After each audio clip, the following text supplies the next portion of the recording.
লেখক হিসেবে যেই তিনজনকে আদর্শ মানেন? অ্যাবসলিউটলি এখানে হুমায়ুন আহমেদকে মানতে হবে। আর আমার প্রিয় একজন রাইটার হচ্ছে তারাশঙ্কর।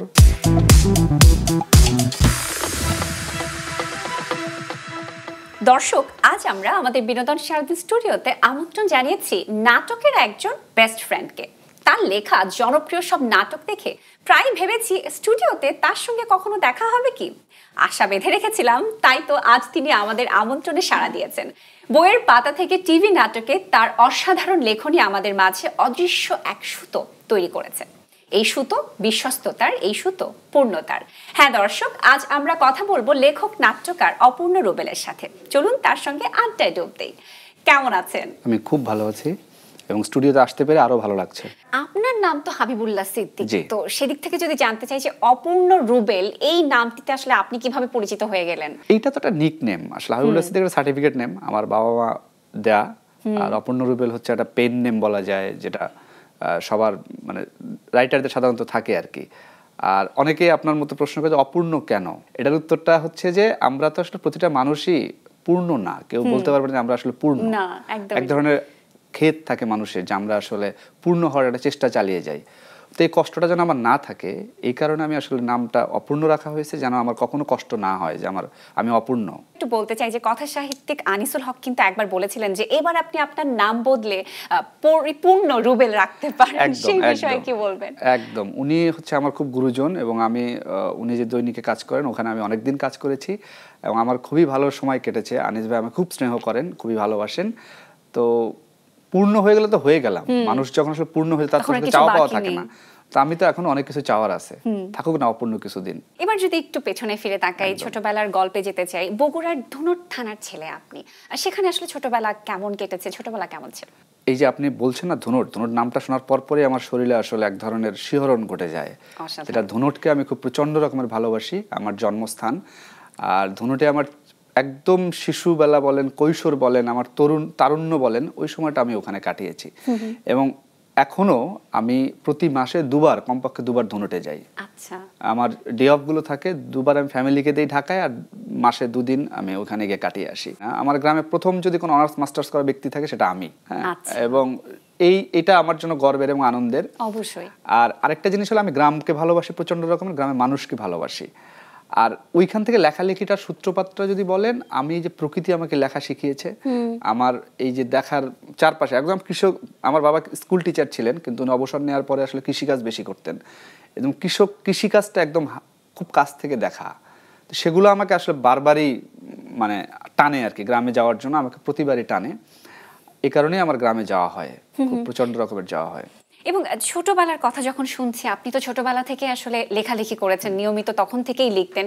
প্রথম যখন বগুড়া থেকে প্রকাশিত করতোয়া পত্রিকায় আপনার লেখা ছাপা হলো, সেই লেখাটি আসলে কি নিয়েছিল, বা সেই প্রথম লেখা ছাপার অনুভূতিটা আসলে কেমন ছিল? অনুভূতি আমার চাইতে, আমার বাবা তো মারা গেছে, বাবার একটা ছোট্ট গল্প বলি এখানে, খুব অল্প কথায়।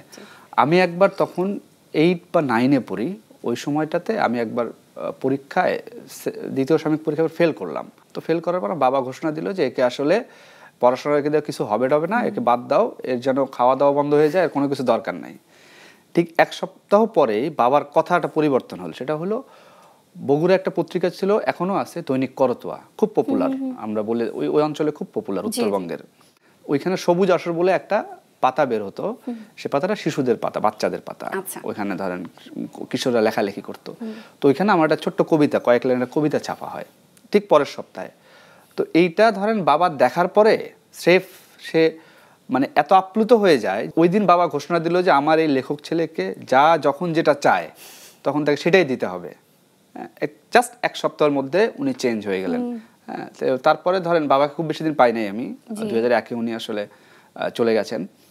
এবং এই কথাটা আমার বারবারই মনে হয় যে জাস্ট এই লেখালেখির সূত্রে আমার মনে হয় ওটা অনেক বড় পুরস্কার আসলে আমার জন্য। হ্যাঁ, সত্যি তাই। এবং আপনি তো আসলে স্কুলে যখন ছিলেন তখন তো বগুড়াতেই ছিলেন, পরবর্তীতে আপনার কলেজ অনার্স মাস্টার আপনি ঢাকায় চলে আসেন এবং বাণিজ্য বিভাগে আপনি পড়াশোনা করেছেন। ছোটবেলায় আসলে কি ভেবেছিলেন যে বড় হয়ে কি হবেন? বড় হয়ে না, মানে ছোটবেলায় আমার আসলে খুব বেশি লক্ষ্য ছিল না যে আমি আসলে অনেক বড় কিছু করব, বড় কিছু হব। এই লেখালেখিটা আমার খুব ভালো লাগতো, ধরেন করতো একটা বড় অনুপ্রেরণা, বাবা একটা অনুপ্রেরণা। তারপরে ধরেন আমি যখন ঢাকায় আসি, আমি বিশ্ব সাহিত্য কেন্দ্রে তখন ঢাকায় যখন ইন্টারমিডিয়েট পড়াশোনা শুরু করি, বিশ্ব সাহিত্য কেন্দ্রে আমি তখন কলেজ কর্মসূচি একটা কোর্স ছিল, গ্রুপ ছিল, পড়াতো আর কি, ভালো ভালো খুব বই পড়াতো। তো ওই বই পড়ানোর ওইখানে আমি ভর্তি হই, যার 2 বছর টানা আমি অনেকগুলো ভালো বই পড়েছি। এরপরে আমি যখন আসলে এরপরে লেখালেখির সাথে সূত্রপাত, বইয়ের কাগজে টুকটাক লিখতাম। তারপরে আমি প্রথম আলোতে কাজ শুরু করি এবং আমার পড়াশোনা বাণিজ্য বিভাগ এবং আমার লাস্ট হচ্ছে অনার্স মাস্টার্স মার্কেটিংয়ে। তো মার্কেটিংয়ে পড়াশোনা করে একটা মানুষ সাংবাদিকতা করে, লেখালেখি করে, এটা একটা খুব অদ্ভুত বিষয়। এবং এই প্রশ্নটার আমি মুখোমুখি হতাম। আমার খুব প্রিয় মানুষ আছে, প্রথম আলো সম্পাদক মতিউর রহমান, উনি আমাকে মাঝে মধ্যে প্রশ্ন করতেন যে তুমি মার্কেটিংয়ে পড়াশোনা করে সাংবাদিকতা করো কেন? তো উনি খুব মজা করে জিজ্ঞেস করতেন, আমিও খুব মজা করে, ভাই ভালো লাগার উপর তো আসলে কিছু নাই, তো ভালো লাগে বলেই আসলে আমার এখানে কাজ করা। 2010 সালে আপনি ছোট গল্পের একটি বই লেখেন, ঘন্টার হিসাবে ভালো না বাসার একটি গল্প। সেই প্রথম বই লেখার অনুভূতি তো জানতে ইচ্ছে করছে। পছন্দের বিষয় আমি যদি পড়ার বলি এবং লেখার বলি, আমার ছোট গল্প খুব প্রিয়। হ্যাঁ, তো ওই সময় কিছু গল্প আসলে জমে যায়। আসলে 2010 সালটা আমরা একটা তরুণ, মানে খুব ইয়াং এবং তারুণ্য কৈশোরের একটা শেষ করার সময়টা। মজাটা হচ্ছে ওই সময় তো প্রচুর প্রেমে পড়া হইতো আসলে, ঠিক আছে, প্রেমের একটা খুব ভালো সময় ছিল। এবং প্রেম করতে গেলে যেটা হয়, প্রেমের গল্প মাথার মধ্যে ঘুরপাক খায়। হ্যাঁ, তো তারপরে যখন আমি গল্পগুলো রেডি করলাম, আমার খুব প্রকাশক কাছের মানুষ ছিলেন উৎস প্রকাশনের সেলিম ভাই, উনি মানে গল্পগুলো পড়ার পরে এবং খুব বিনা দ্বিধায় আর কি উনি বললো যে ঠিক আছে দাও, আমি বই করে ফেলি। এরপর আরও 2টা বই এসেছে, যেটা একটা ফিচারের বই, অনেকগুলো ফিচার লিখেছিলাম আমি, সেটা বিচিত্র যত মুখ নামে একটা বই আছে, যেটা হলো সাপ্তাহিক 2000-এ কাজ করার সময় আমি খুব বিভিন্ন মানুষের সঙ্গে মিশতাম এবং কথা বলতাম, তাদের উপরে একটা করে ফিচার লেখা হতো, ওগুলো একটা মলাটবন্দি করেছি। প্রায় অর্ধযুগের বেশি সময় হয়ে গেছে, অনেক জনপ্রিয় নাটক আপনি লিখেছেন এবং এখনো লিখছেন। আসলে নাটক লেখার শুরুটা কিভাবে হয়েছিল?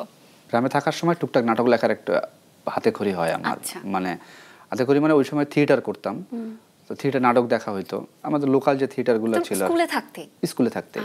এবং আমার এমনও হয়েছে যে আমি পরীক্ষা ফাঁকি দিয়ে নাটক লিখতে গেছি, নাটক করতে গেছি, এটা অদ্ভুত বিষয়।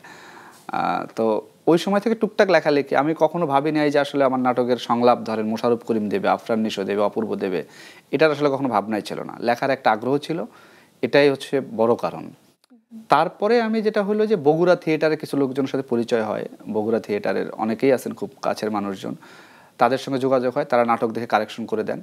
এরপরে আমি আসলে ঢাকায় যখন আসি তখন থেকেই আসলে মনে হলো যে একটু লেখালেখিটা, নাটকটা ঠিকঠাক মতো লেখা যায়।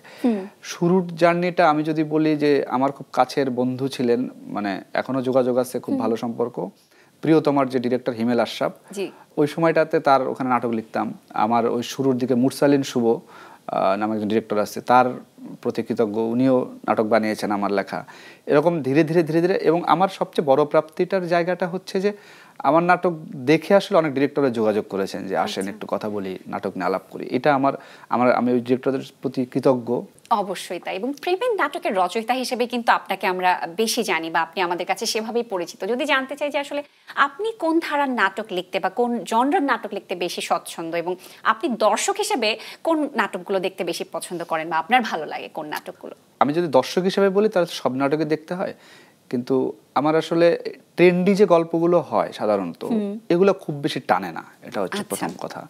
দ্বিতীয়টা কথা হচ্ছে যে আমার নাটকগুলো একটু মনে হয় মানুষের সম্পর্কের গল্প বলাটা খুব জরুরি, একটু জীবনবোধের গল্প বলাটা জরুরি। এবং ধরেন আপনি কোনো একটা অন্যায় করেছেন, সেটার প্রতিফলনটা আসলে কিভাবে হয়, প্রকৃতি আপনাকে কিভাবে শোধ দেয়, সেই গল্পগুলো আসলে বলাটা খুব জরুরি আমার কাছে মনে হয়। এবং আমি ওই ধারাটাই বজায় রাখতে চাই, যে গল্পগুলো আসলে মানুষকে একটু ভাবাবে, একটুখানি ধরেন চিন্তা করাবে, একটু ধরেন সম্পর্ক জটিলতাগুলোর মধ্যে মানুষকে টানবে, এই বিষয়গুলো আমার কাছে মনে হয় যে এটা আমার সাবজেক্ট হওয়া উচিত। এবং আমি সেটাই চেষ্টা করি যে এরকম, ধরেন প্রেম তো আমাদের একটা পার্ট জীবনের, আপনি যত কথাই বলেন প্রেমের বাইরে তো কেউ না। তো প্রেমের গল্পগুলো তো লিখতে গেলে যেটা হয় যে প্রেমে থাকা কিংবা প্রেমের মধ্যে থাকাটাও আমার কাছে মনে হয় জরুরি, সেটা গল্পের প্রেমে পড়ি বা প্রকৃতির প্রেমে পড়ি, যেভাবে মানুষের প্রেমে পড়ি। এবং সেই সাথে আসলে জানতে ইচ্ছে করছে যে অনেক নাটক তো আপনি লিখেছেন, অনেক জনপ্রিয় নাটক আমাদেরকে উপহার দিয়েছেন, কিন্তু এমন কোনো নাটক কি আছে যেটা লেখার পরে চরিত্রগুলো আসলে দীর্ঘদিন আপনার সাথে থেকে গেছে? হ্যাঁ, এরকম অনেক নাটক আছে যে চরিত্রগুলো আমার আসলে দীর্ঘদিনই সাথে থেকেছে।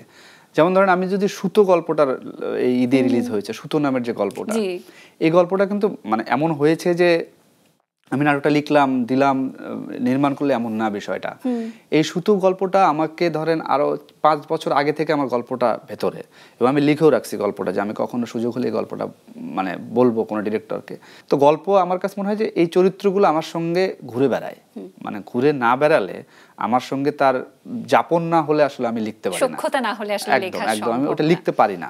সাজ্জাদ খান পরিচালিত কাঠগোলাপের মধ্য দিয়ে আসলে চলচ্চিত্র আপনার অভিষেক হতে যাচ্ছে। কাঠগোলাপের গল্প ভাবনাটা নিয়ে যদি আমাদেরকে একটু বলতেন। এটার গল্পটা ইন্টারেস্টিং, সেটা হলো যে এটার রিসার্চের পেছনে আমার 2 বছরের মতো সময় লেগেছে। আচ্ছা, ফুল স্ক্রিপ্ট রেডি করতে। এবং এটা একটা রিপোর্ট হয়েছিল বিবিসিতে বিষয়টা নিয়ে।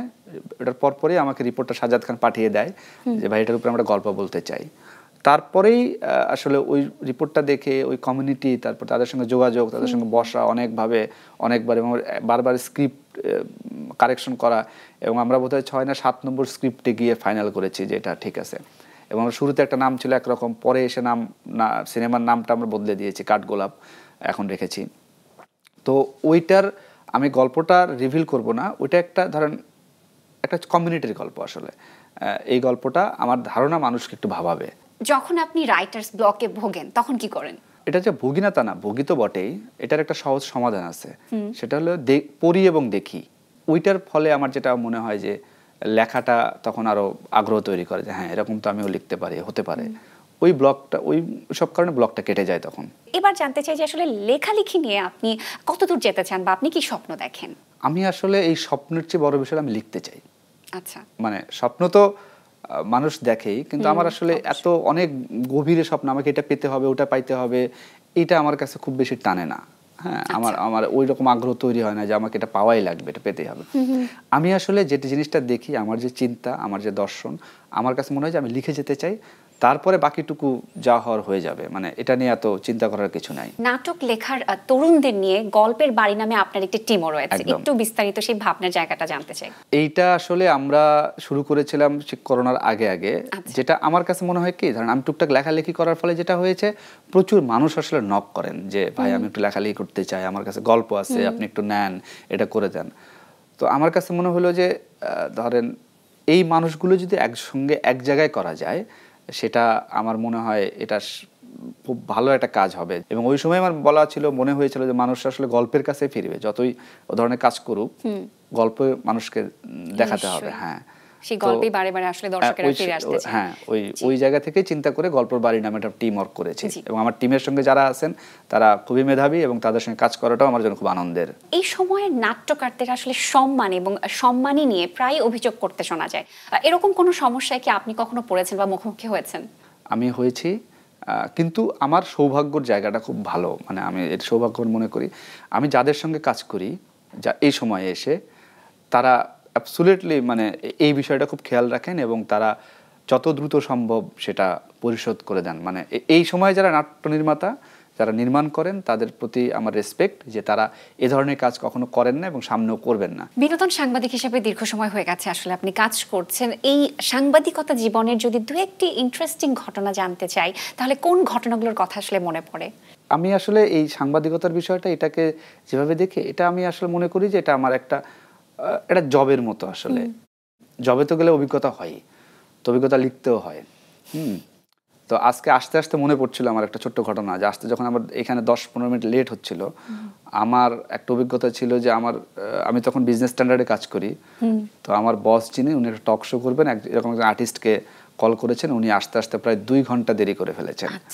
এবং আমার বস বলেছে আজকে আর শোটা করবো না। আর্টিস্ট এসেছেন শেষ অবধি, এবং উনি শেষে বলেছেন যে উনি খুব সরিটরি বলেছেন, খুবই বিনয়ের সঙ্গে। তারপরে এসে ধরেন পরের দিন আবার সেই শ্যুটটা হয়েছে। এরকম একটা অভিজ্ঞতা আমার দেখা হয়েছে। এরকম আরো অসংখ্য অভিজ্ঞতা আছে। অনেক তো গল্প করলাম, এবার ঝটপট কিছু প্রশ্ন করব, চটপট উত্তর দিতে হবে। অপূর্ণ রুবেল একজন মানুষ। রুবেল কখন পূর্ণ হবেন? রুবেল পূর্ণ হবেন যখন আসলে প্রচুর মানুষের ভালোবাসা পাবেন। নায়ক রুবেলের কি আছে যা অপূর্ণ রুবেলের নেই? উনি নায়ক, এটা নায়ক না। লেখক হিসেবে যেই 3 জনকে আদর্শ মানেন? অ্যাবসলিউটলি এখানে হুমায়ুন আহমেদকে মানতে হবে। আর আমার প্রিয় একজন রাইটার হচ্ছে তারাশঙ্কর, আমার তার খুব পছন্দ, এবং আনিসুল হক লেখাও আমার খুবই ভালো লাগে, টানে। আপনার লেখা প্রিয় 5টি নাটকের নাম জানতে চাই। রঙিন আশা নামে একটা নাটক হয়েছে, সেটা খুব প্রিয়। বেদনার হালকাতা নামে যে নাটকটা হয়েছে সেটা আমার খুব প্রিয়। সাবলেট আমার খুব প্রিয় গল্প। শেষ কিছুদিন আমার খুবই পছন্দের সুতো লাস্টে যেটা গেল। আপনার লেখা নিয়ে যারা নাটক নির্মাণ করেছেন তাদের মধ্য থেকে 3 জন পরিচালকের নাম জানতে চাই, আপনার প্রিয় 3 জন পরিচালকের নাম। প্রবীর রায়চৌধুরী খুব পছন্দের মানুষ, এবং রিঙ্কু খুব পছন্দের মানুষ, রাফাত মজুমদার রিঙ্কু, মোহন আহমেদ, প্রতীক সাধন, সবাই আসলে খুব প্রিয়। ইমরাউল রাফাত আমার খুব পছন্দের মানুষজন। কখনো কি সাবলেট থেকেছেন? হ্যাঁ, সাবলেট থাকা হয়েছে। প্রতি বৃহস্পতিবার সন্ধ্যা 7টায় আপনি কোথায় থাকেন, কি করেন? এটাও একটা নাটক। তো এইটার প্রতি বৃহস্পতি সন্ধ্যা অফিসে থাকতে হয়। আপনার বেস্ট ফ্রেন্ড কে? এই মুহূর্তে আমার একটা পিচ্চি আছে আমার বাসায়, আমার বেবি, ও আমার সবচেয়ে বেস্ট ফ্রেন্ড। আপনি নাকি আপনার স্ত্রী, কে প্রথম কাছে এসেছিল? উনি সামনে থাকলে বলতে হয় যে আমি গিয়েছিলাম, তো উনি যেহেতু সামনে নাই, দ্যাট মিনস হচ্ছে সে এসেছিল। আপনাকে যে সুতোয় বেঁধে রাখা যায়, পরিবারের প্রতিটা মানুষের সঙ্গে যে সুতো, সেখানে আমি আটকে থাকি আসলে। কথা বলে অনেক ভালো লাগলো। আপনার জন্য অনেক অনেক শুভকামনা থাকছে এবং বিনোদন সারাদিনে আসবার জন্য অসংখ্য ধন্যবাদ। বিনোদন সারাদিনের সঙ্গে যারা যুক্ত এবং চারপাশে যে মানুষগুলো আছেন সবার প্রতি কৃতজ্ঞতা, এবং আমারও খুব ভালো সময় কাটলো।